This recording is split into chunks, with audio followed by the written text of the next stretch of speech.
Welcome to Worthy Ones, the video series where I take all the newest issue 1 comic books for the current comic book week and deem them worthy or not worthy.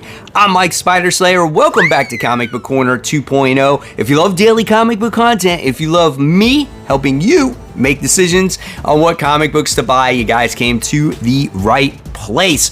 So before we dive into it, guys, if you just want to become a member of my YouTube channel, just go on the homepage. Hit the join button. It'll give you different tiers of what you want to join, but as low as 99 cents will make you a member and you'll get early access to my videos. You'll also get stickers, so when you write comments, you can put a little cool sticker next to your comment. Also, you can get monthly membership badges flexing how long you've been a member of my channel for. And guys, it's always much appreciated whether you do or you don't. One more thing before we get started here. There is a Kickstarter getting ready to launch soon. If you guys love tabletop games, this one is a cool one. This one is called Mythlords Classic Monsters Deck Building Game with actual figures. Now, this is done by Destiny Horizons. The creator is Frank Zanka, and he has teamed up with artist Mark Spears to do this project. So if you're familiar with Mark Spears, who's done Spawn covers, great comic book artist in general, he's getting ready to release his own series in the store very soon. I think this is going to be an awesome game, so make sure you follow this launch or this Kickstarter to let yourself know when this launches. So again, guys, it's called Mythlords Classic Monsters Deck Building Game with the figures. There you have it. So let's get started, guys, with this week's episode. The Addiction, Death of Your Life. This is issue 1. This is a $5 comic book. And the writer here is David Quinn, Vincent Zerzolo, and the art is done by Claudia Balboni. Great looking art germ cover here, and here is your interior artwork as we get introduced to our main characters. They're like a boyfriend and girlfriend, and one's like kind of like a drug rehab person or like a pharmaceutical person or whatnot.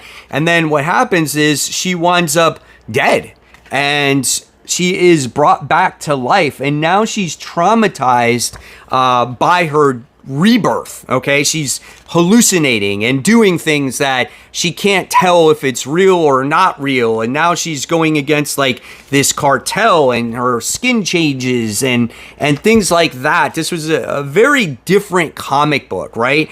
And for me, I felt that this comic was not working. Unfortunately, it just was a little bit disjointed in my eyes. I couldn't always make out what was going on. Now, I'm not sure if that was on purpose here, because you're kind of witnessing the main character and what she's going through with her death and her rebirth, but I found it very confusing. I could not get myself attached to this main character and her going through that trauma.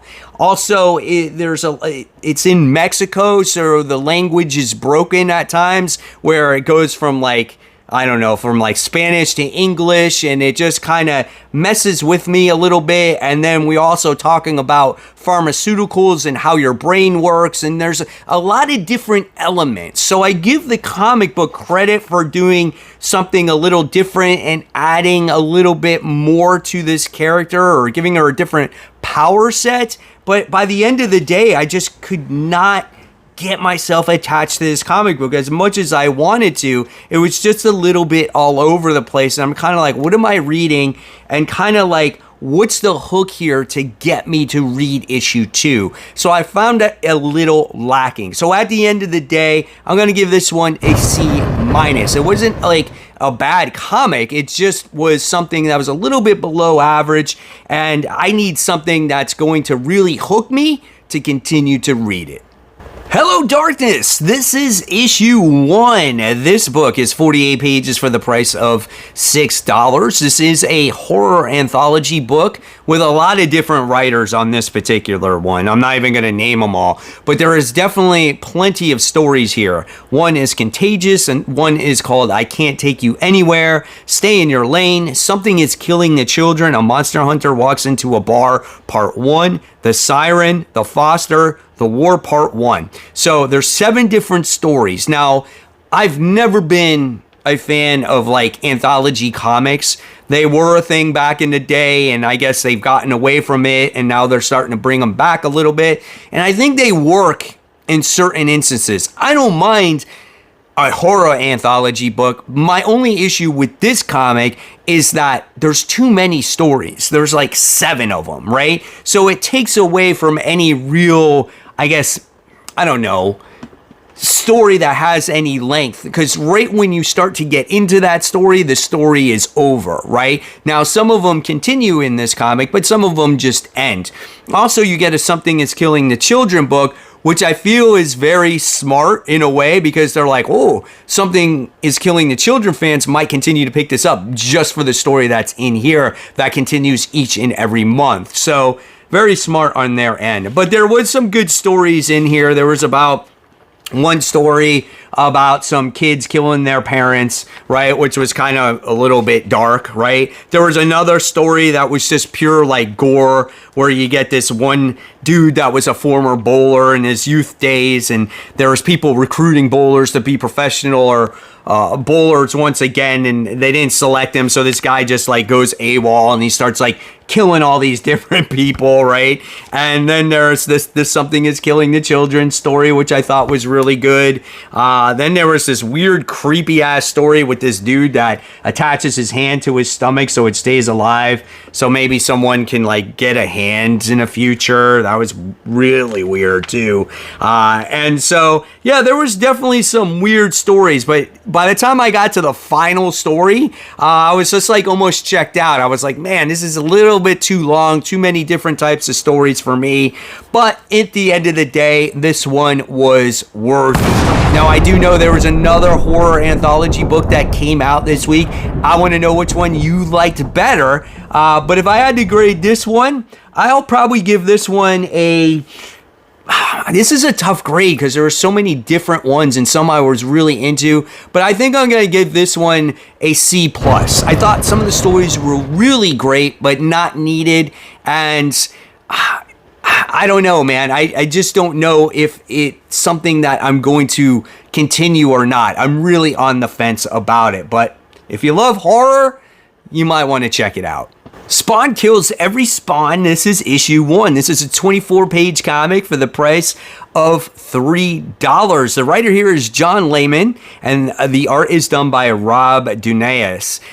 Listen, for $2.99, this is some cheap, like, non-thinking, palate cleansing type of comic when you read like 10 comics in a row and you're like, I need something like lighthearted and fun, right? That's what Spawn Kills Every Spawn is. This is a great story. And John Layman is the writer here. He's going to be writing the, what was it? Was it Titans that he's writing or Nightwing? Which, I forgot now what book he's writing, but he wrote Chew. I love the way he writes. The artwork is great in this comic.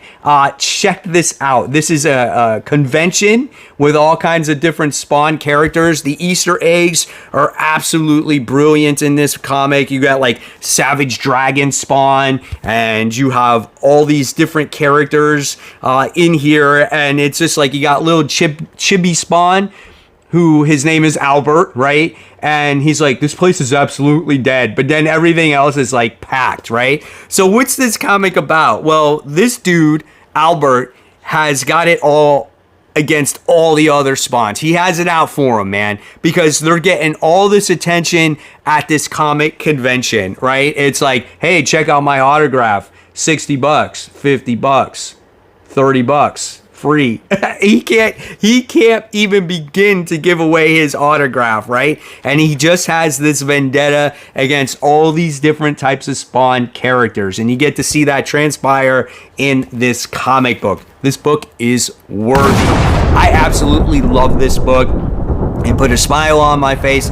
Like I said, it's a palate cleanser. It's $2.99. You just can't deny the book, man, right? The only problem is like, it almost feels like it's too short. And when you get done with it, you're like, damn, it's over? I can't wait for issue 2. So again, there's 5 issues of this. Looking forward to it. And at the end of the day, I'm going to give this one a B+. Like I said, I felt like it was a little bit short. And can a comic like this get old, right? Because are you just going to see little Albert here just kill spawn after spawn after spawn after spawn? Maybe so, and that might be fine. But does it make it the best comic book? No, but it is a fun book to read. So I just realized, guys, that majority of the comic books, in fact, all of the comic books except one today, Unworthy Ones, is all independent comics except one Marvel book. And we'll talk about that one later. But for now, we're going to be talking about Nemesis Rogues Gallery. This is issue 1. 32 pages, $5. The writer here is Mark Miller. And Valero Gangsgordano, I'm so sorry, dude, is the artist on this comic book. The artwork is good. However, when it comes to this comic, I felt like the art wasn't quite as clean as previous artists that drew this book. And I want to say that if I remember correctly, Jorge Jimenez did the artwork in the last run. So maybe that's why the art is not as clean. But it is still really good, okay? And I feel like the paper quality is a little cheaper. Just there's little nitpicks here that is different from it being in Image Comics to Dark Horse, right? Because this is the first volume of this story being in Dark Horse. So if you've never read a Nemesis book before, you can understand what's going on here. But to have a better appreciation of who Nemesis is and where he's come from and why he's at to this point he is right now, I would say go back and read the first 2 volumes. They're like 4 issues each, maybe a total of 8 issues, or find the trade of it. And then you'll be caught up, and then you can read this and you'll have a real finer appreciation of this. So in this comic, we find out about Nemesis, right? Takes place right after the last volume. The dude's completely paralyzed from the neck down. And we get to see his people try to create an escape plan for him, even though he's paralyzed, right? Which I thought was kind of cool. And you get to learn about like a mentor and him possibly healing and kind of almost selling his soul selling his soul to the devil to get back to the point to where he is and bring back his fortune and all those different types. And it looks like he's going to be getting some type of sidekick maybe. And we got introduced to a character that I don't know who he is. And if you know who that person is, let me know in the comments below, because maybe he was in past books and I just don't remember him. But this book is definitely worthy. Again, I love where it kind of like how it continues where it last finished, and I love the character in general. He's such a badass. He's just like an evil Batman, right? No holds barred type of guy. Definitely recommend this comic book, and I'm gonna give this one an A-. It has me really excited going forward. So again, guys, if you like this one, let me know in the comments below. If you want to start on Nemesis, go back and read those first 2 volumes. So I stand corrected here. We have The Nice House by the Sea issue 1, which reads like an independent, but it's done by DC Black Label. This book is 44 pages for the price of $5. This one's written by James Tynion IV, and the artwork here is done by Alvaro Martinez Bueno. So the artwork in this comic book is much better than the first volume, because when you have this amount of people, they need to have their own distinctive characteristics and facial expressions, so you get to know the characters and be a part of these characters, right? Where the other ones, the colors and was so heavy that it kind of blended out their facial expressions, and it was hard to get to know all the different characters that were actually in the comic book. So I really felt like this comic, at the end of the day, was created to fix maybe all the mistakes that James Tynion IV did in the first one, and said, okay, let's make a second one. Let's fix all this stuff and make it a better series, okay? So instead of being introduced to the character, what's his name, Walter, we get another person here that's Max, right? Now, Walter was the original guy who spent his life that was on Earth creating a family that he could bring to this house. This was people that he actually loved, and the people all knew each other.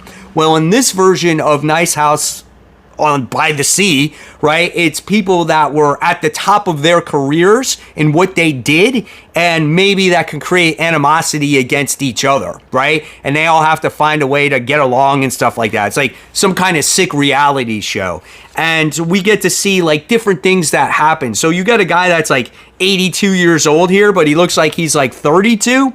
And you're kind of wondering as the reader, you're kind of like, what the heck is going on in this comic? Why is this guy so young looking and he's 82? And then you find out that there's body augmentation in here. So even if you're really old, right? Like there's this one girl, her name is Quinn, and she's like 56 and she turns to like a 20-year-old. And she's like, man, I look hot, you know? And it's just like, oh, okay. So it's like, so you can do all these different things, and you kind of get to see like the main character from the start by the name of Oliver and how he gets along with all his different people. And this book spends a lot of time introducing all of the characters. So at the end of the day, I do find this book worthy. However, take note, don't make this a comic book that you read 10 comic books into your reading day. Make this either your first one, your last one, or your only one. This is a huge comic book. There's a lot of information to take in and a lot of different characters. There's about 5, 6, 7, 8, 9, 10 different characters, and they're all introduced in some way, shape, or form. And I would love if maybe they just introduced 5 characters from the start instead of all of them. You guys know this if you've been following my channel for a long time. When you get introduced to a lot, you feel a little bit overwhelmed, and I felt that way, but at least it was a little bit slower, right? Each character had a page or two focused on them. So we'll see where this book actually goes, right? And at the end of the day, I think I'm going to give this one a B-. Hopefully it gets better, the mystery gets crazier, and we get a great conclusion with no interruptions this time when it comes to the Nice House by the Sea. Flash Gordon, this is issue 1, 32 pages for the price of $5. This is published by Mad Cave Studios. All I can think of is when I hear Flash Gordon, I used to watch that, I think it was 80s movie, Flash! Oh, Flash! Older guys like me might know what that is. Some of you younger guys are kind of like, okay, whatever, Mike Spider Slayer, right?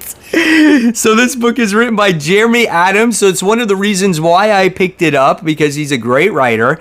And also I read the free comic book day issue and it looked fantastic. The art by Will Conrad is absolutely gorgeous. Like, I love the way Flash looked in here. There was like great action scenes. Panel layout's great.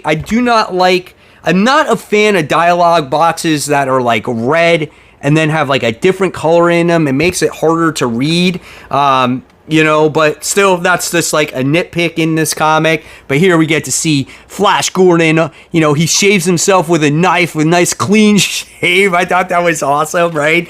But this book, like, action-wise was really great. And what happens in this book is we wind up seeing Flash, who wakes up, he's captured, right? And there's this dude this robot is feeding him like through his hand and whatnot. And then all of a sudden we find out that this guy is part of a subject of assassination plot. And then Flash breaks out and he breaks out his buddy. And then it's all action from there on out. You get lizard creatures in this comic book, which is really cool. Like, the science fiction aspect of this it's fantastic. So as you guys can tell, this book is definitely worthy. Now, again, I don't have really much history with Flash Gordon except seeing that movie. I don't know who all the characters are, but I'm definitely on board with this going forward. Can't wait to see, what Jeremy Adams has in store for this run. I'm not sure how long this is going to be. If this is a mini series, it doesn't say that on here.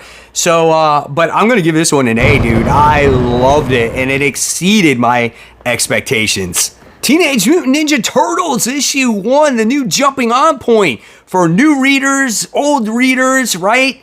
Yeah, this is the time to jump on board. I've read my fair share of Teenage Mutant Ninja Turtles books in the past, whether it's the old Mirage ones, the Archie Studio ones, the recent IDW, the Last Ronin. Well, here we go again, guys, and this one's written by Jason Aaron, 32 pages for the price of $5. The art is done by Joel Jones, and the artwork looks really good. I mean, I'm not gonna lie, I love the way Raphael looks in the comic. He's in prison in here to start everything off. There's a lot of action, there's a lot of violence, so if you like that kind of thing, you're gonna like this book because there's just a lot of it right from the get-go.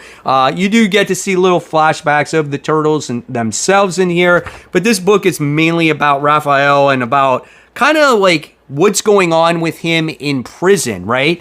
And as a reader, you open this up and you're like, what did Raphael do in order to be in prison? And he has this deal with the warden of the prison to kind of flush out all the scum because the prison's just a really bad place, right? And in the comic, you get to see that actually happen here. That he's like, okay, when I feel like this whole place is cleaned up, then we're going to let you out, right? Well, something happens horribly wrong to the warden and to Raphael himself, and it just leaves you with a pretty cool cliffhanger. So this book is worthy. I really enjoyed it. It was a lot of fun. Again, it's a great jumping on point.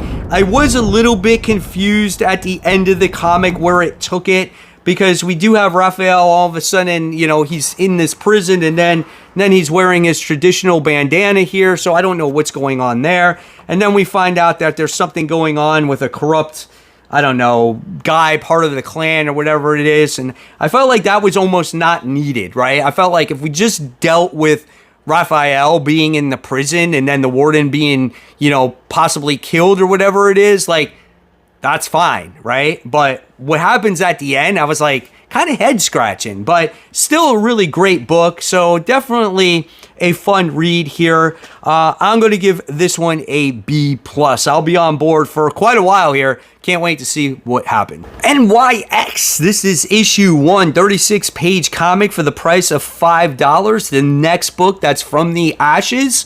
Okay, this one's written by Colin Kelly, and this one is also written by Jackson Lansing, and the art is done by Francisco Mortarino.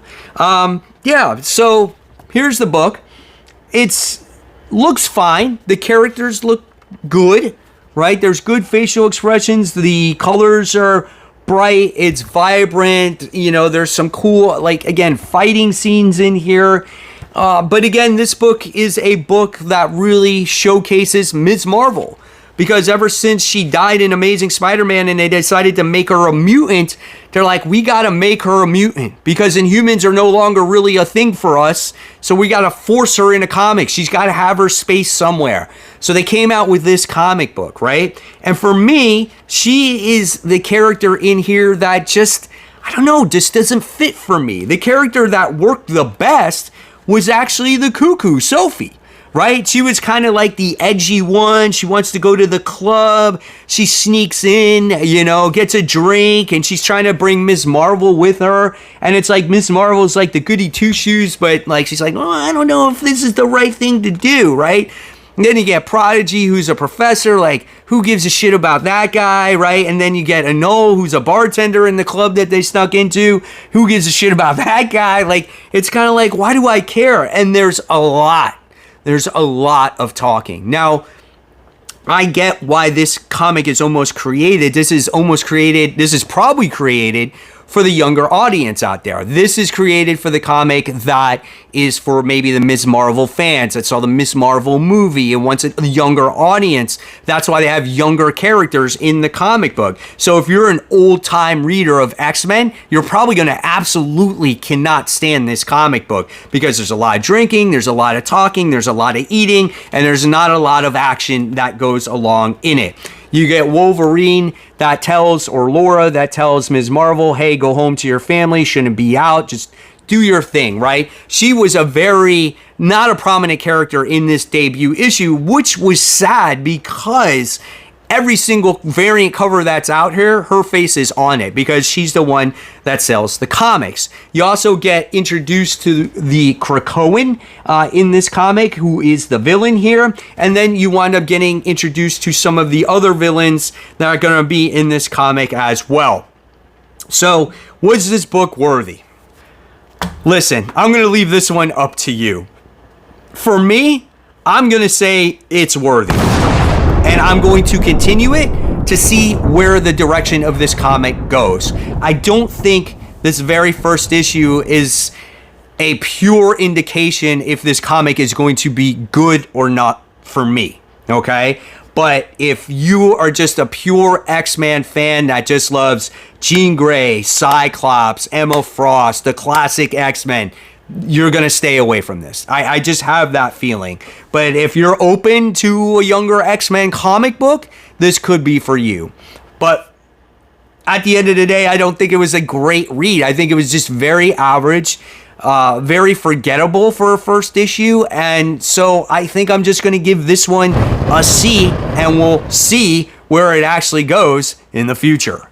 So there you have it, webheads. There are the newest number ones that I read for the current comic book week. Do you agree? Do you disagree? Leave me all those comments down below. And of course, guys, if you love my content, here's more content right here for you to check out. I got DC October solicitations for October, and then I got my newest comic book day haul. So click on one of those to watch. And of course, guys, as always, support the local comic shops. Keep buying, keep collecting, but always remember, read your comics for that great comic conversation.